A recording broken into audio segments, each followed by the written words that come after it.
welcome back. This is Fantasy Underground. I'm D Holkey.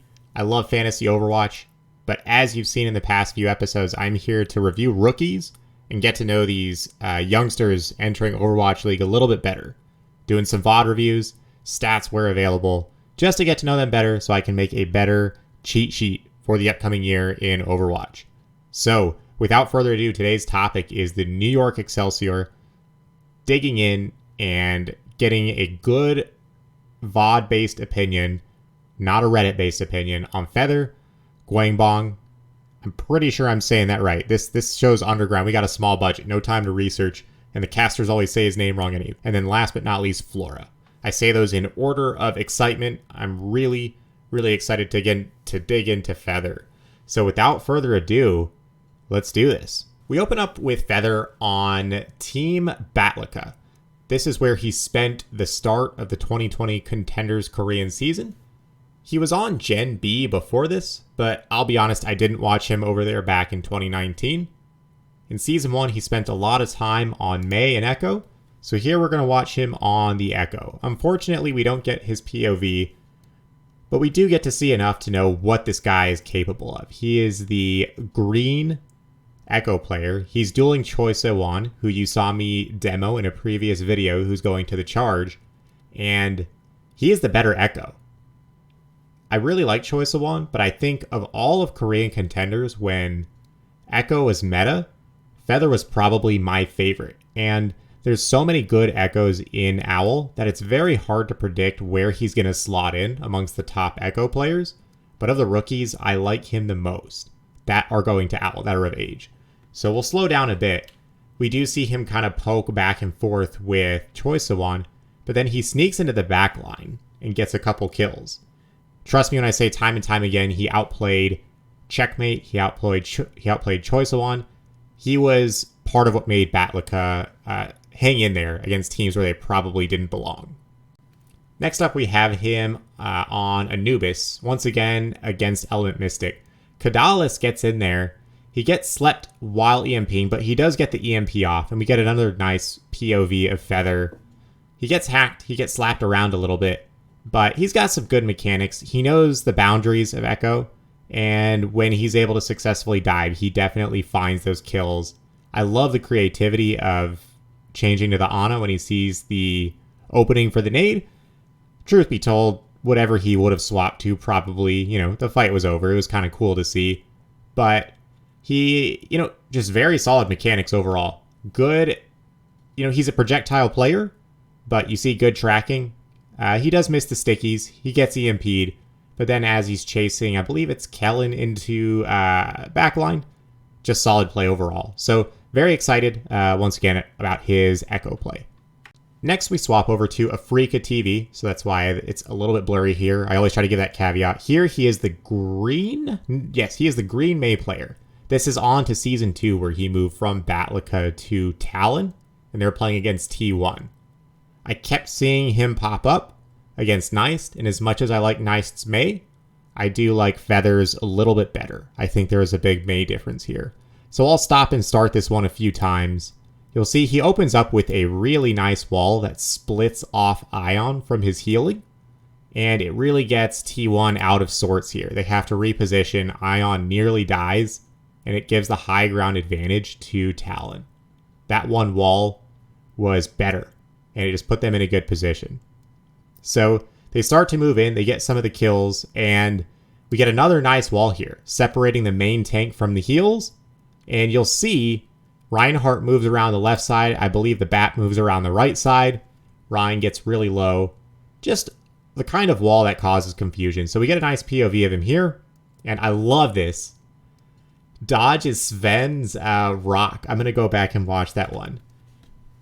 Float like a feather, sting like a bee. He would do Muhammad Ali proud here. Probably not. I don't know what I'm talking about, but he has a really nice juke. He has a wall for safety. Overall, I think, as much as Neist's signature hero is probably his Mei at this point, Feath5r has the better Mei. Really excited for what he brings to the table on that hero. Although notably he is on NYXL, who has Ivy. I'm curious how New York splits time on that particular hero. Don't think I've mentioned it yet, but he's a projectile player. He's also got some tracer moves.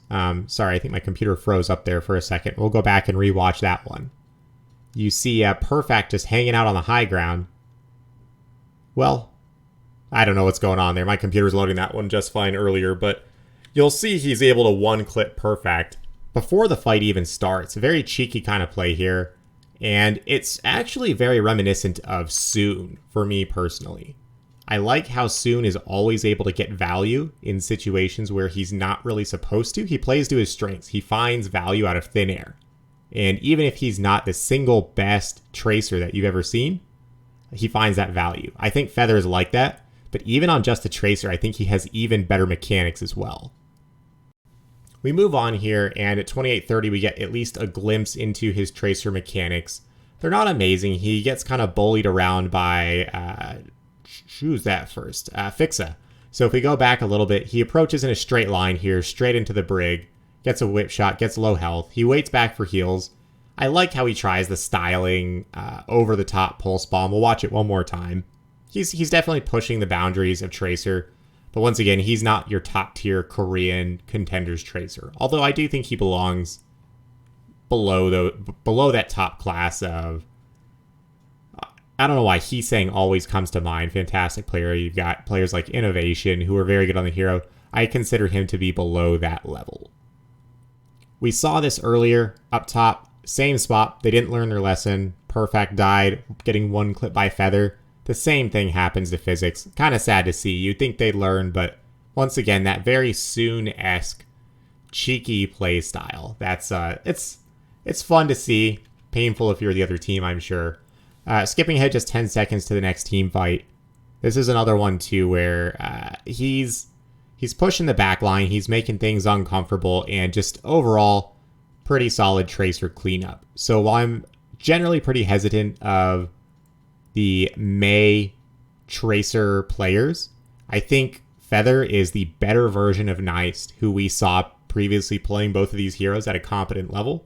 I think he plays both of those heroes better than Nice does.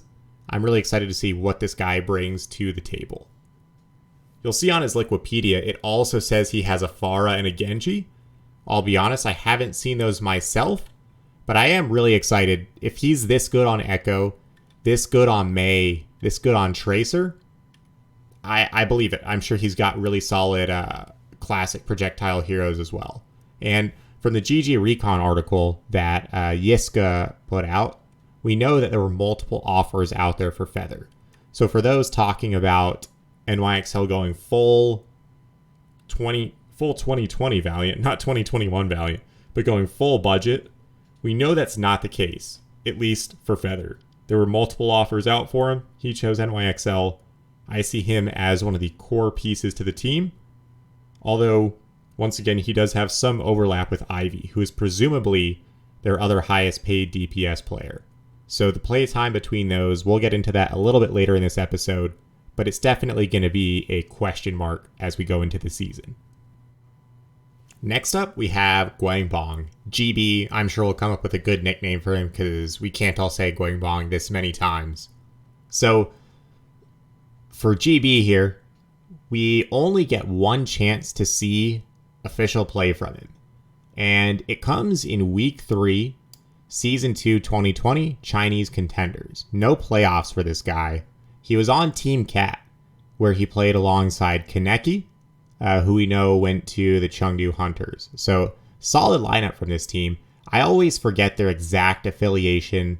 They're some kind of academy of an academy team. I should be better on my facts. I've heard it. I've forgotten it. I apologize. That said, let's get into the footage here. So our first look here is Team Cat is attacking.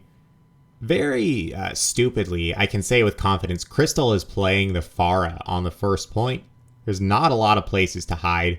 I think it's a bad decision. As much as I have historically liked Crystal's play, this is not a battle you're going to win. And Gwangboong makes sure of that. So very quickly, 2 taps the Pharah. Okay, so what? Anybody can do that to a first point Pharah. Did you see those shots on the Mercy, by the way? Really good job by Recall to try and fall in an unpredictable manner. Gwangbong ain't having any of it. He doesn't confirm the kill, but it is enough to easily take the point. So I was very impressed. I see something like that and it catches my attention.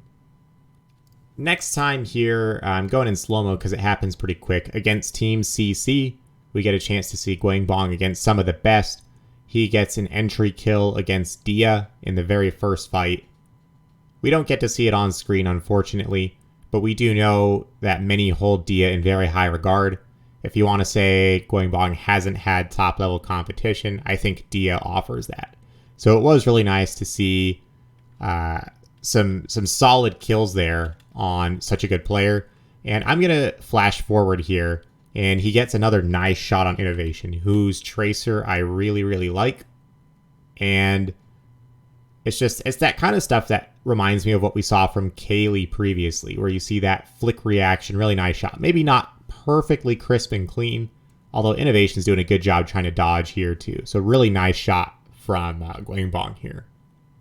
Gwangboong really had Innovation's number in this matchup against Team CC. That's his Tracer, by the way, Kaneki. He's looking around, he sees Innovation, hides around the corner, gathers himself, one taps him in the head. Nice clean mechanics, taking minimal damage, and dispatching Innovation like that. Gwangboong is unfortunately... I'm unfortunately having the volume on. Gwangboong is unfortunately not a perfect player. Here you'll see, I don't even want to call it a mistake, but it's a lack of perfection. He has been sold to us by people who, like to get the hype train going, GME style. They get the hype train going, and they treat this guy like he's a god, like he's perfect. And let's come back down to earth a little bit. I'm excited about him, but I don't think he is the next instant superstar, perfect hit scam player. I'm not sure if I like him as much as Kaylee from what I've seen so far. I like him. He's an exciting player, but he's far from perfect. And I've gotten the feedback. I like to do this now too. Bring in the clips that show that these guys are not gods, at least not yet before they enter the league. He gets harassed. He dies. Gwangboong is unfortunately human for those NYXL fans. We get one more glimpse into his humanity here, where he gets killed by Dia in the Ashe v Widow duel. Nothing particularly wrong, just a really, really nice shot from Dia coming up here. He loses this one, unfortunately. You know how much I like Dia as a player. It's not all that surprising to lose that duel. A little bit of an aggressive grapple. But the guy comes out of spawn with something to prove. Our next fight starts with Kaneki's blade ending. It was a pretty unsuccessful blade. I've gone on record as saying I don't like his Genji. Nothing particularly wrong with this one. Don't know why I'm ragging on him. But Innovation watches... Who is that? Innovation watches Fallen jump up, and he's trying to harass the backline a little bit. He's going to push 1987 out, and Gwangboong is going to help secure that kill right there. So Fallen really gets the credit for pushing him to a dangerous spot. Super Rich dies, and you're like, what happened? That was a really quick second death? We don't get to see it entirely, but we're going to watch in slow-mo because I love this one. I absolutely love the kill on Super Rich. So we get, he kills 1987 with a shot there. I'm going to go at 0.5 speed. Let's see how quickly Super Rich dies. You wonder where he came from? Top of the screen, Super Rich falls down here.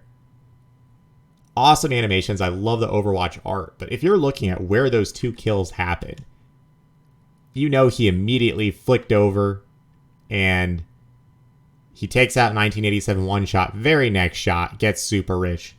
Ridiculous stuff. I really wish I could get his POV for this one. And just because getting those two kills were not enough, he D-Max Liga. Incredible Widow play there.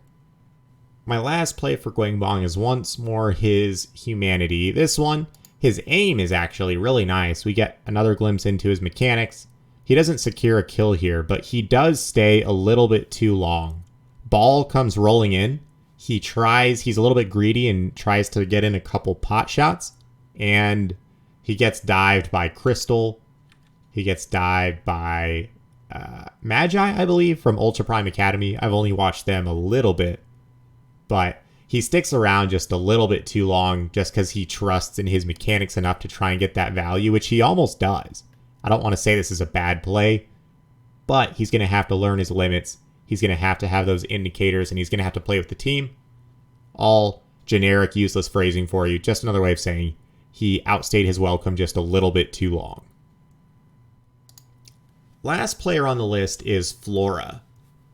This video is just for historical purposes. This is back to the Sombra Goats era, and Flora played for O2 Blast back in 2019. This is here really just to give you an idea that this guy's been around for a while. I didn't know his name. I don't pay the most attention to every single player in Korean Contenders, and I didn't realize just how long this guy had been around. So obviously, O2 Blast, most of the time you didn't really see him because he was playing behind Proper and Pelican, who are arguably two of the best players over the past year and a half in Korean Contenders. Proper not yet of age. Pelican, I made a video of him going to the Defiant. I don't blame the guy for getting benched behind them. But ever since then, he's been floating around mid-tier Korean Contenders teams. We've got him on Meta Athena. We've also got him on Team Diamond. I actually could not get any Meta Athena footage. On Liquipedia, that stuff has been wiped or it was never up there. So we're going to skip Season 1 2020, and we're going to jump over to Season 2 2020, where he played for Team Diamond. That's where all our VODs are going to come from. We are on to Afrika TV. This is your Afrika TV warning. First up, we've got Flora playing Sombra. I particularly like this play because he makes good use of his hack, and then he follows that up with a very good EMP. So we'll switch to third-person view. And if you missed it, Flora popped up on this side of the fight. Haven is looking to secure the right side of the point with his Mei, and when he gets hacked, he knows he's in danger. He's got to back up. Flora's forcing him to collapse to the rest of the team on fear of dying since he's now been hacked. Well, what better time to do that when you've got 92% charge? He ekes out the rest of what he needs on his ultimate. He pushes in where the team has been forced to clump. He gets a 5-man EMP, and he does it. He combos it up with a Diva Bomb from Jasper. So really nice hack.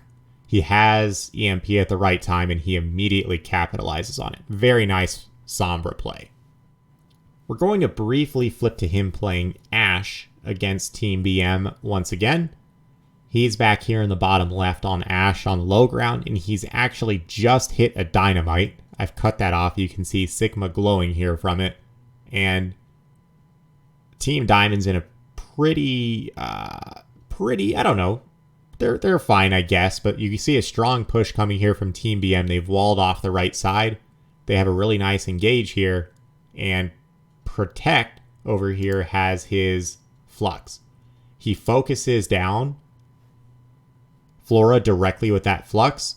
Well, that's his mistake. He immediately gets headshotted. The dynamite finishes him off, and then Flora goes on a little bit of a 4-kill rampage here on the Ashe. We're going to watch it one more time, maybe in slow motion too, so we can try and catch all of it.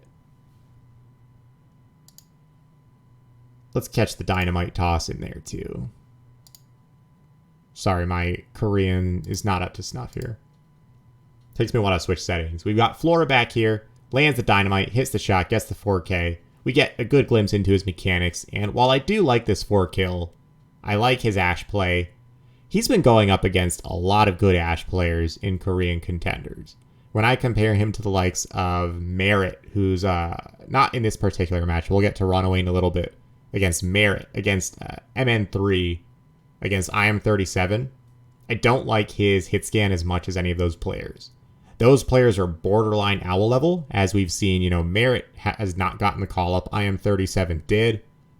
These top hit scan players are having a little bit of trouble moving from Korean Contenders to owl, and Flora is not as good hit scan wise on them. So I think that's an important point to note here, despite how nice a play that was. We're going to go back to his Sombra. That's his bread and butter. That's why he's getting into owl. It's always hard for me personally to judge Sombra players, but I think he's going to be the Sombra specialist for this team, and I think he's going to immediately be an A-tier Sombra player. In this case, you see he gets, I believe it's a 5-man EMP. He hacks Wuyal, and then let's count here what he gets. He misses the Coalescence, but he gets a 4-man EMP. Make sure he gets the 2 tanks. They're immediately wiped. And he gets this, you'll see Assassin is just now getting his EMP. Flora's already back up to 27%. This is the theme of what we see from Flora. It is quick EMPs, and it's aggressive EMPs. Yeah, good for him. He gets the 4-man. He doesn't always go for these juicy 4-man, 5-man EMPs. He finds the weakness in the other team. It may just be a 2-man EMP on both tanks, but he has a very high conversion rate on his EMPs. Really like his ult charge, his ability to be lethal outside of EMP and hack, and of course, very smart EMPs as well. Not every single EMP works out perfectly. If we go back to Team BM, his team dives in, and it happens very quickly. I'm going to slow this one down just a little bit too, so you can get a little bit better glimpse as to what's happening on this one. While I do think he's the best Sombra, probably the best Sombra. It's a little bit tough to say, but he's definitely one of the best Sombras that I've seen in Korean Contenders. In this particular instance, he's going for one of those, I'll call it trademark aggressive 2-man EMPs, maybe 3-man. He's maybe going for the BAP, he's going for the Sigma, but Haven sees the animation, or gets lucky, but probably sees the animation and ice blocks. And so his EMP gets 1, but it's, you know, it's a Sigma who has whatever, he has Lamp to keep him alive. The team isn't able to secure the kill. It ends up being a fight where, you know, they don't lose it, but after the EMP doesn't convert, they have to use multiple ults. Winston, Sound Barrier, Diva Bomb. It's a more expensive fight than it needed to be just because the EMP did not land. So I'm not saying he has a 100% success rate, but I like to show his aggressive playstyle. I much prefer the aggressive Sombra to the passive one, who's going to EMP first. Doesn't work out every time, but in Flora's case, to be honest, this is, you know, 1 of 2 times in all the matchups that I was watching regular season where I just looked at an EMP and this one's not even bad, right? It's not like it's like a stupid or a bad EMP. It's just one where you're saying, you know, maybe he could have gotten a little bit more value out of it. You know, not life-changing EMP, not like, oh, that was so aggressive, oh, that was so smart. Sometimes he lets it go, doesn't land every time, but gonna go back to this. I do think he is owl ready at the whatever, Sombra player level. Whatever. Bad words. Good VODs. So where does that leave us with NYXL? They got 4 DPS. We've got Feather. We've got Flora. We've got Gwangboong. And we've got Ivy. It's an interesting lineup. This one to me is a little bit of a puzzle. If we go back and look at Ivy's history, during GOATS he played Zarya. He did so pretty competently, but it wasn't the best year ever for Toronto. He peppered in some Pharah, some Hanzo. We saw a little bit of those in 2020. We saw the Hanzo a little bit. He oddly played a little bit of hit scan here and there for Philadelphia. Not terribly, but definitely not well. On the Soldier 76, on the Reaper. We know Ivy's a fantastic, maybe the single best Mei player in the world. If not, if you know, catch him on a bad day, he's top 3. His Genji was also extremely good. While he may not have had some of the sheer force of mechanics that EQO occasionally did, I think he's a smart player, and I think his Genji is also very top tier. A tier Genji. Maybe not top of S tier. Low S tier, top of A tier. I really like his Genji. If you're looking at the rest of the hero pool, he has overlap with Feather, who has a really good Mei. I think they can both play the Echo quite well, probably. We didn't exactly see him on a lot of Echo. If I remember, he played it for 1 or 2 maps and his stats look insane, but that's just because of small sample size. So I think they're going to split up that projectile role between Ivy and Feather. I do think Feather has the team's best tracer. I know in leaked VODs we saw Gwangboong playing that as well. I'm not going to get too much into those. I don't put too much reliance on those, but I've seen enough of Feather's tracer that I think he can play it at an owl level. He's not going to take over and dominate, at least not yet. but he has such a high ceiling, it really wouldn't surprise me if he hits that top tier of Tracer players. Flora's your probably on a budget, relatively cheaper player would be my guess. He fills that Sombra specialist role. Maybe he can become an Eileen or a Shaxx type player where he can learn other flankers or he can specialize in multiple heroes. But out of the gate, I only see him contributing as a Sombra. Gwangboong fills your classic hit scan role. He can't flex onto the Tracer as well from what I've seen. Maybe he can learn it. Maybe he can be competent in it. I wouldn't be surprised. He has a high level of variance because we haven't seen him in a lot of official matches. But very high ceiling. Unfortunately, probably a pretty low floor too, where he may not be one of the better hit scan players in the league. He's got a lot to prove. I think that about rounds it out. I hope you enjoyed the talk on NYXL. I'm excited to see where this team goes. I do think power ranking wise, it's very tough to rank this team. I see a lot of good spirited arguments on both sides.